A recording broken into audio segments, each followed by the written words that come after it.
Hey guys, what's up? Welcome back to COD Central TV. Today I'll be covering the 8 biggest changes to the Verdansk map. Let's get into the video. Number 8, Farmland. Farmland is an area on the map that didn't see major changes, but those familiar with the area will notice a handful of new buildings. It appears to be home to a brand new building layout at the center of it that's reminiscent more Middle Eastern architecture. Farmland is an area that was never a hot drop on Verdansk, but these changes allow the area to feel more dynamic considering many of the structures felt very copy and paste. Many of the barns are still in place, with some of the normal houses being removed. So sometimes the contract spawns on the second floor buildings or it spawns on the first floor, and the map does. Number 7, Array. Array might sound like a new area, and a glance at it for the first time might also indicate that, but that's not the case. What the developers did is that they added a satellite array to a small outpost area located in the hills to the northwest of the TV station. This is a low traffic area that rarely sees team fights or more than 2 squads at any given time. The added structures may not do a whole lot for moment-to-moment gameplay, but it did help in making the area feel a bit more unique and helps it stand out at the very least. When you hit X, you'll mount up to the next one. Now, one thing I do... Number 6, Hills. A funny point of irony with the new map focuses on what happened to the Hills location. Verdansk is now set in 1984, which means that many of the places that were built in the old map are now under construction. The Hills, funnily enough, had a construction site already, but in the new map, it's now home to a small farm. That means that between 1984 and the modern map, the farm was destroyed and was set to become a small neighborhood. This is one of the few areas in Season 3 that became worse when it becomes available to loot, unfortunately. That nobody would expect at all. Number 5, Airport.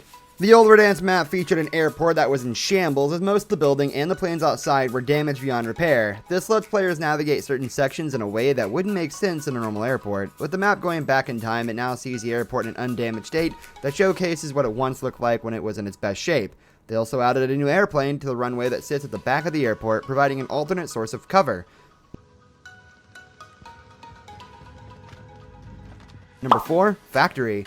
For the first year of Call of Duty Warzone, the Superstore location was arguably the hottest drop on the map, and was made this way in large part to some of the game's most popular streamers landing there. Next to the Superstore was a mundane white building that was rather forgettable. In Season 3 this was changed and is now called Factory and features pipes and other machinery that makes it feel like an industrial area. It may not be as impressive as Summit, but this change does help the Verdansk map feel more fully fleshed out overall. Number 3, Quarried Assault Mine. Quarry was never the area teams wanted to land, but it was often selected as a last-second choice or was visited late due to the circle guiding lobby towards it.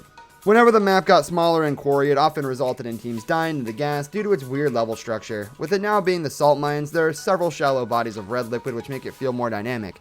The overall layout also happens to be much more conducive to team fights in the late game, which will likely no longer result in what feels like a shallow victory.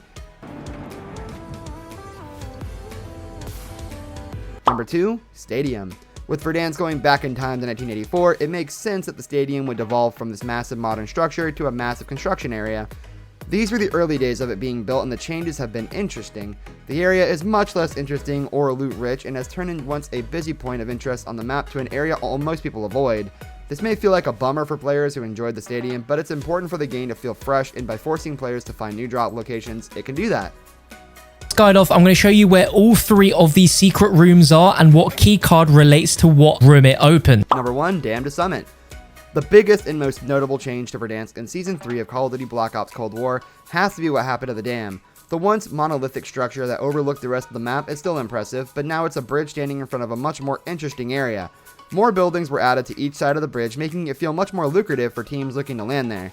The ice lake was also changed into a large building standing on a rather precarious set of land, which has its perch on its own.